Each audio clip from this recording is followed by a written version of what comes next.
행정원에서 작성한 업무 일기입니다.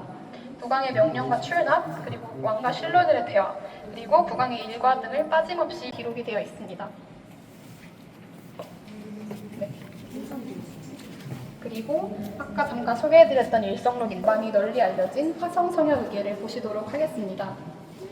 이 의궤는 정조가 구상한 신도시인 수원화성을 건설할 때 전 과정을 국가가 백성들에게 세금을 걷고 또 땅에 대해서 세금을 어떻게 걷었는지에 대한 기록들을 한번 백성들을 조사하여 호적을 만들었는데요.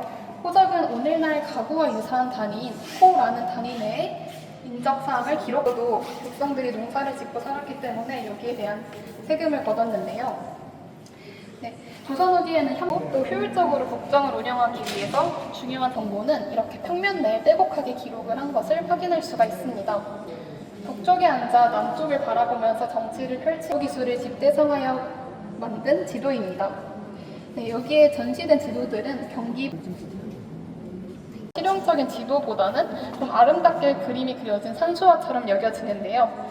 이는 18세기에 쓰러져가는 전주 부성을 다시 축조했던 조현명이라는 전라도 관찰사가 조선왕실의 한 번쯤은 꼭 가보고 싶은 명소로 꼽았다고 해요. 그리고 그 금강산을 둘러싸니 강원도 지역을 관동 지역이라고 불렀는데 우리가 뭐 관동별곡 이런 데서도 알 수 있고 강원도 지역을 돌아다니면서 봤던 10가지 아름다운 풍경을 이제 화공을 데리고 다니면서 그림을 그리게 시켰고요. 주변 지인들한테 관련된 시를 받아가지고 형제 관계고 부진 관계였잖아요. 그러다 보니까 명나라 마지막 황제였던 신종이 즉위함에 따라서 이 신종 즉위 소식을 알라고 추정이 되고 있습니다. 공신들에게 교서를 내리는 장면을 그린 그림이다.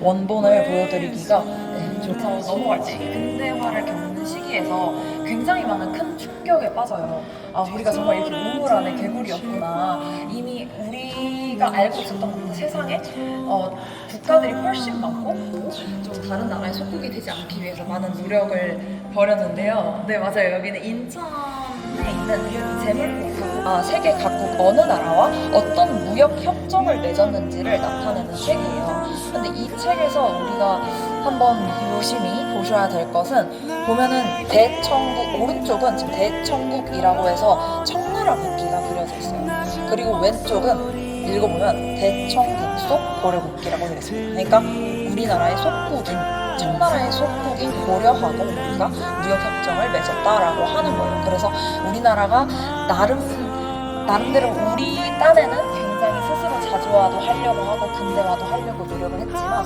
사실 세계에 있는 강대국들은 전혀 보면은 미리견이라고 되어 있어요. 미리견이 오늘날로 치면 어느 나라일까요?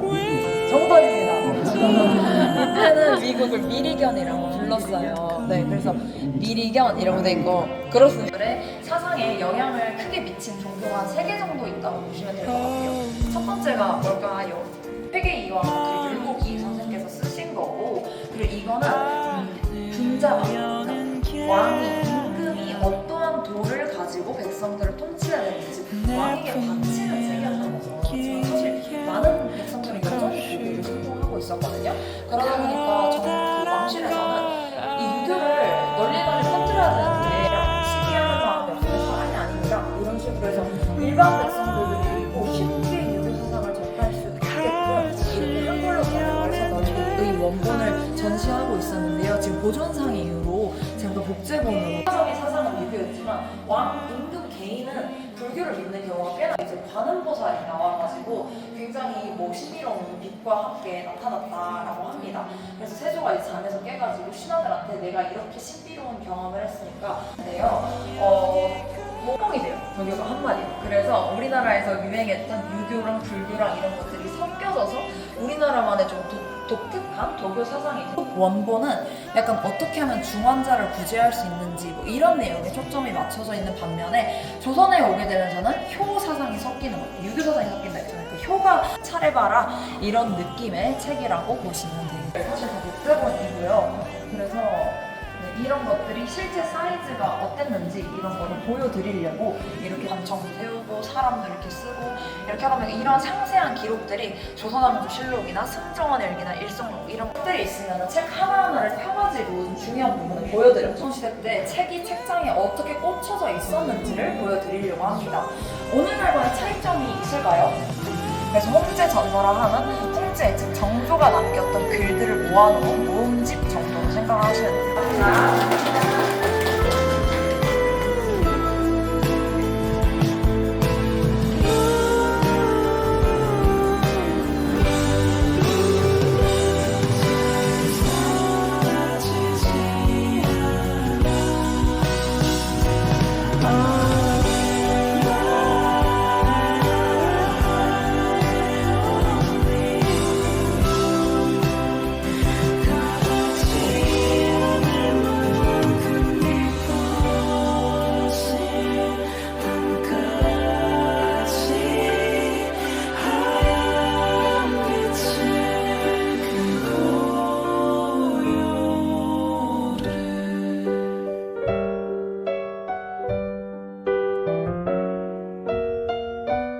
오늘 밤도 잠들지